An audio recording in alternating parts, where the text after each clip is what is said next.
Ukraine has launched a new offensive to try and regain momentum in Kursk. Its troops have advanced some 5 kilometers as details leak of Donald Trump's peace plan, which he's due to release within days.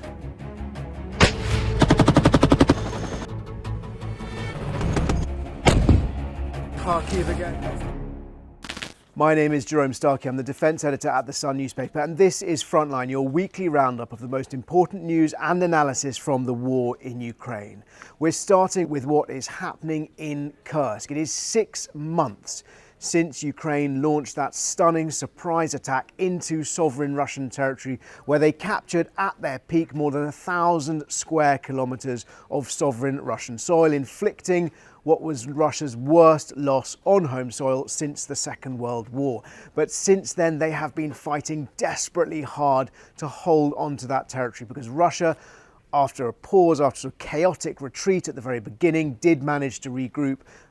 Some seriously experienced and well-trained, or Russia's best-trained soldiers were sent into battle, including Marines and airborne paratroop forces, and Ukraine now holds just under half that territory. The last estimate I heard from Western officials was they hold about 480 square kilometres. What we know is that in the last day or two, Ukrainian forces have launched a major mechanised assault southeast of Sudzha, which is the largest town they captured. There are also unconfirmed reports of a parallel assault to the northwest of that town. That was the town that I was able to visit in August. We've heard this has been described by the Institute for the Study of War, which monitors the conflict very closely, as a series of battalion-sized mechanised assaults. These have been confirmed by official Russian sources, and Russian military bloggers who are less reliable but nonetheless very plugged into what is happening have estimated that between 30 and 50 armoured vehicles have taking part in just one of those assaults. We think the main one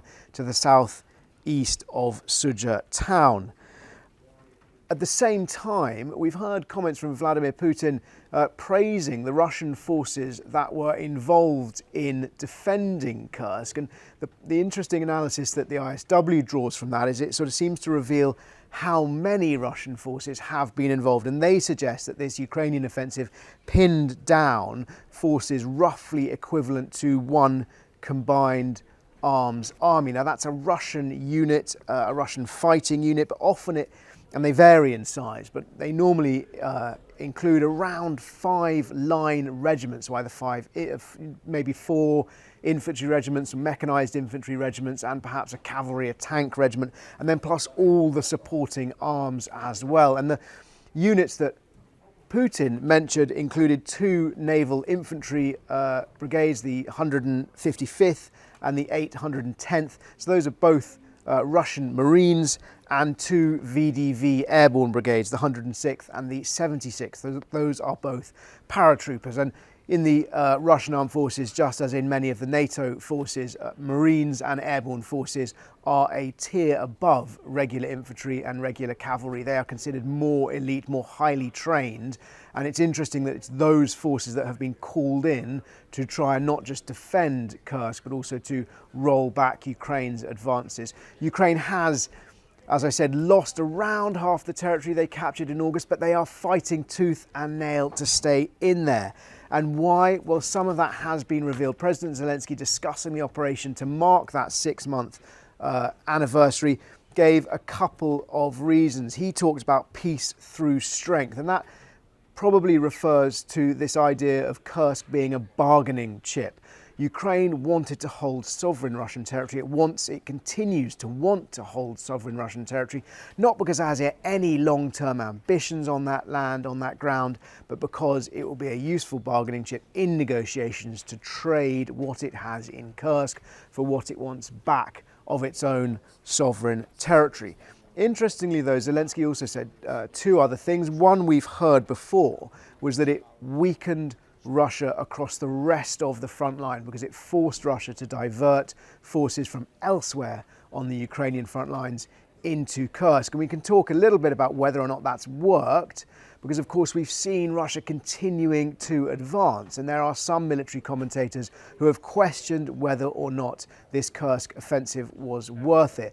On a very simple level, one can only assume that had they not done this, then those forces that were pulled into Kursk would have been available for Russia to deploy elsewhere, and that thus perhaps those gains that we've seen Russia making elsewhere on the front might have been faster or larger. What Zelensky said was that this offensive, also the third reason he gave, was that this offensive in Kursk prevented Russia from launching a new offensive into Ukraine from the north, so from into Kharkiv or into Sumy oblasts. Overall, whether or not it's worth it, I suppose, will remain to be seen, and that will be whether or not it forms a valuable part of Ukraine's negotiating position as and when those talks take place. Indeed, whether Ukraine can cling on to this territory long enough to the point where those talks are substantial. The fighting there does appear to have intensified, not just with those counteroffensives which Ukraine has launched, but interestingly, reports this week that a dormitory in Sucha, home to more than 80 people, was hit. Now, both Russia and Ukraine blaming each other for that, but very hard to imagine why Ukraine would want to bomb that dormitory. That is a building that I visited in August. It was an old school that Ukraine had turned into a shelter for the dispossessed, for those people who were left behind when Russian authorities and most Russian civilians fled Kursk in the wake, or fled that pocket of Kursk in the wake of that Ukrainian offensive. So a building being used as a humanitarian shelter was bombed or hit by artillery missiles this week. 4 people killed, some 80 people inside at the time. The next thing we'll talk about today is these looming peace talks. We know Donald Trump had said famously he was going to end the war within a day of coming into office. Keith Kellogg, his special envoy for Ukraine, has subsequently said it's going to be 100 days, and details of their plan to try and end it in 100 days have reportedly been leaked this week. We're expecting, according to some accounts, that full report, or at least a fuller report of that plan, to be released in Munich next week at the Munich Security Conference. What was in the leak so far? There have been no big surprises. There are 3 main ingredients. I think, regular watchers of Frontline will have heard all of these before. Freeze the front lines where they are. Send in international peacekeepers, but not Americans, likely European and UK forces, to try and monitor a ceasefire. The one thing that is perhaps new is that Donald Trump, according to these reports, will ban Ukraine from joining NATO, force Kyiv to become a neutral state.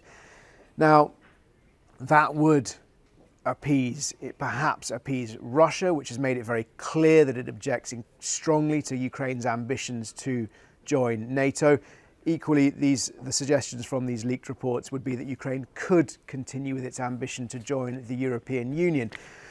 It's hard from this leak to see what Ukraine would get out of this other than an end to the bloodshed that it would welcome. But President Zelensky has dismissed these reports as Russian propaganda, because essentially ceding all of that territory without the security guarantees, the NATO security guarantees that have been so integral to what Ukraine insists are essential for its sort of security, its long-term security. Really, these leaks appear to give, or this proposal as leaked appears to give Ukraine very little. And interesting what we've heard from Zelensky in interviews in the last few days. In one of them, he was suggesting that Ukraine's role in NATO, were it allowed in, would actually be a huge boost to America's. We heard from Donald Trump that he wants Europe to step up, to spend more, to do more, to protect itself, to stop relying so heavily on American might. Now, behind all of that is a combination of 2 things. It's perhaps Donald Trump's inclination towards American isolationism, and also his clear focus on the looming threat from China and the Indo-Pacific theatre, where he is more concerned. President Zelensky's message is that were Ukraine to be admitted into NATO, then actually Ukraine's armed forces would be able to shoulder much of that burden which until now America has been carrying. Zelensky also makes the point that it's not for Russia to choose which countries join NATO. And I think there he's appealing perhaps to NATO and America's pride that ultimately they are the ones who have forged this alliance, this what is perhaps, well, which NATO describes as the most successful defensive alliance in history, which shouldn't be defined by Russia. It's up to the members of NATO to choose who does and doesn't come in.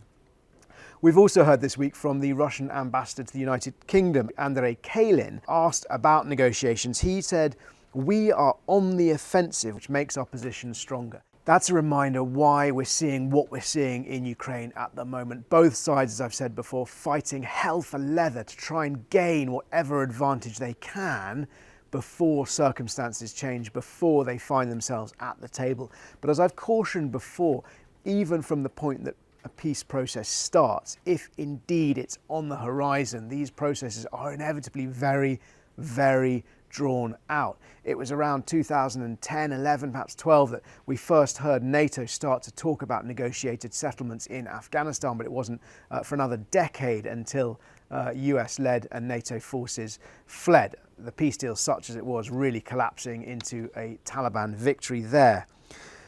We've also heard from Keith Kellogg, General Keith Kellogg, Donald Trump's envoy for Ukraine, talking about sanctions on Russia. Now, this is interesting because Trump had threatened sanctions, many people criticising that as a sort of hollow threat because Russia's already under sanctions. It appears to be weathering them okay. What Kellogg said is interesting. He said, at the moment, on the scale of 1 to 10, Western sanctions against Russia are about 3 out of 10. And he was saying America could easily ratchet that up, could double the pain, up to 6 out of 10. That would clearly still leave room for more. The point he's trying to make is that there is more America can do economically to inflict pain on Russia. And they're trying to use that lever to bring Vladimir Putin to the table. At the moment, Putin making sort of some warm noises, suggesting that he's open to negotiations, but also being clear he's only willing to negotiate with America and not willing to negotiate with Ukraine. Ukraine insisting that is unacceptable. Quick wrap of what we've seen on the battlefield. Well, just last night, 112 Russian drones fired at targets across Ukraine. Ukraine's Air Force claiming it downed 81 of them. 31, it says, were disappeared from radar, normally a code for perhaps were jammed, were hit successfully by Ukraine's countermeasures. Not clear, though, if any of them hit their targets. We've also seen a continuation of that Ukrainian campaign against Russian oil fields and oil refineries and indeed bases. They've hit the Russian airfield at Krasnodar Krai air base 2 nights running, on the night of the 4th to the 5th of February and the night from the 5th to the 6th. We understand from Ukraine that that airfield is where the Shahed drones are both repaired or manufactured and launched. These are the Iranian-designed one-way kamikaze attack drones. We've also seen at the beginning of the month an attack against the Volgograd and Astrakhan oil refineries, the Volgograd refinery being one of the 10th largest in Russia. According to Ukrainian officials, they believe it's responsible for producing around 6% of Russia's oil. In this week's members-only video, we're going to be talking about how long Russia can sustain its battlefield losses, because we've seen 2 extraordinary things. Footage of Russian soldiers on crutches apparently being frog-marched from hospitals into military buses to go back to the front, and yet more staggering statistics about Russia's losses. Suggestions from President Zelensky that they have lost 1 million men and women dead and injured in this war. A quick wrap of the extraordinary footage that's come out this week. I think for me the most unusual thing I've seen was a clip from a drone which appears to have launched a smaller drone to take out a third drone. So we have a Ukrainian mothership in the sky launching a kamikaze weapon that then flies towards, hits and explodes, destroying a Russian, what appears to be a loitering munition, perhaps a Lancet, some other kind of one-way attack drone. We've seen similar stuff before. What we've seen before is actually just the drones, the Ukrainian drones, one-way attack drones, colliding into their Russian targets. What we haven't seen is that different point of view from a mothership drone, suggesting that they are launching smaller drones in the sky. An interesting evolution. We've heard about these things happening.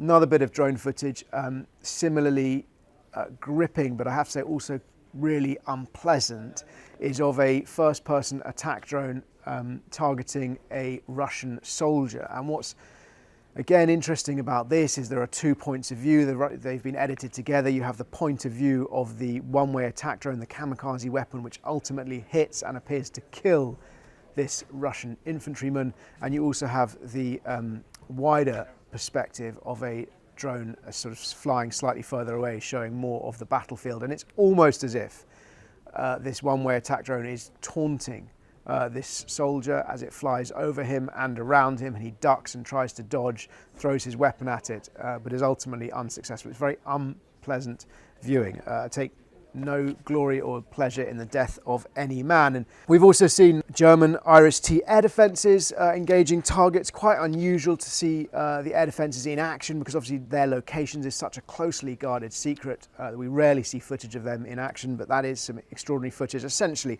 a bright orange light blasting into the sky and then exploding left of screen as it intercepts an incoming missile. As ever, if you've got any questions, please do ask them in the comments below, and I'll endeavour to answer as many as possible as I can next week. And if I can't answer them in the show, then I'll get into the comments as always and answer them there. We're going to do 3 questions this week. Number 1, what is the cost of rebuilding Ukraine? If the conflict was frozen now, as per we understand Trump's ambition, how much would it cost to rebuild Ukraine? Well, the most authoritative estimate came from the World Bank, and that was a year ago, and they estimated $486 billion. It is an astronomical amount of money. That figure was about 86 billion up from their estimate a year before that of about 400 billion. So if we're assuming that it's going up at about $100 billion a year, then we are currently likely, and this is me estimating, this is not the World Bank, but if we carry on that trajectory, then we might be looking at as much as 600 billion today. Question number 2, do Russians ask why they're fighting? Do Russian soldiers ask why they're fighting? In one sense, this is a really difficult question to answer because we don't get access to the psychology of Russian soldiers or very often to Russian civilians, but I can answer it in 2 ways.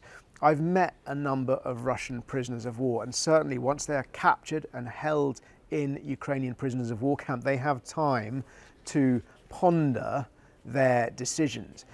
And I've come across, I think, 3 different states of mind. The first people I met in the very first few months of the war, who'd been captured in Kharkiv in the first weeks of the invasion, I met 2 men. One was a professional soldier. He'd been effectively orphaned by his parents, brought up by his grandparents. His family, the military had become his family. He was a martial man. He was defined by his role as a soldier. He appeared proud of serving in the Russian military and did not express any huge regrets of having fought in that war. The second man had joined the Russian army simply because he wanted a job. He was desperate to save up enough money to buy a car, and he was full of remorse. More recently, when I spoke to prisoners who'd been captured in Kursk, there were 2 different attitudes. Many of those people who'd been captured in Kursk were members of the Storm Z battalions, a mixture of sort of mercenaries and convicts recruited out of prison. They were very clear that they had signed up either to commute their jail sentences or to make money, to pay off debts, to solve problems in their lives back home. And they were pretty remorseful, at least they did not express any great love for the mission, for the war they found themselves fighting in. Conversely, I met a man from the 810th Naval Infantry Brigade, the Russian Marines, and he was a fiercely proud martial man. And his message was that the Ukrainians were very lucky they didn't meet more soldiers from his unit. He said the only reason Ukraine had gained as much ground as it had was because they'd been fighting these convicts and mercenaries. Had they met more Marines, they wouldn't have made so much ground. The other perspective I should feed in is, of course, all those civilians, the handful of civilians, it wasn't that many, but the civilians we managed to speak to when we were in Kursk in August. The really disturbing sentiment that I gleaned from them, quite chilling, was that even though they'd been living right on the border with between Russia and Ukraine, right on the border, this war with this conflict being waged in their name, they hardly gave it a second thought. And I think that's just really indicative of how if someone's life is not directly affected by the conflict, then it isn't front of mind. And it was only when Ukraine invaded Kursk that it suddenly became very real to them. Finally, question number 3, our last question for today. Why are Ukrainian towns falling? It's a really important question. We've been very honest. People often accuse us of being biased, too pro-Ukrainian. There was a lot of criticism from the last video that I was too sympathetic to the Russians, talking about trying to understand the Russian point of view. We do try and report this as fairly as possible. We haven't made any secret that Ukrainian towns are falling. Why are they falling? Well, fundamentally, it's for one simple reason, and that is because Russia is prepared to pay a higher price for those towns in terms of soldiers' lives than Ukraine is. Russia is paying a higher price both in terms of lives and military materiel, and Russia is prepared to destroy what it captures in order to take it. I spent a lot of time in towns that have been on the cusp of falling, whether it was Lysychansk early on in the conflict. I've been in Bakhmut, I've been in Chasiv Yar. These towns get obliterated as Russia blasts its way forward. A few of you taking real issue with me using the phrase blasting its way forward last time. That is what Russia does. I've been there. It is a scorched earth policy of destroying the targets it is trying to capture. Thank you very much for watching. If you've got any questions, please do ask them in the comments below, and I'll endeavour to answer as many as I can next time.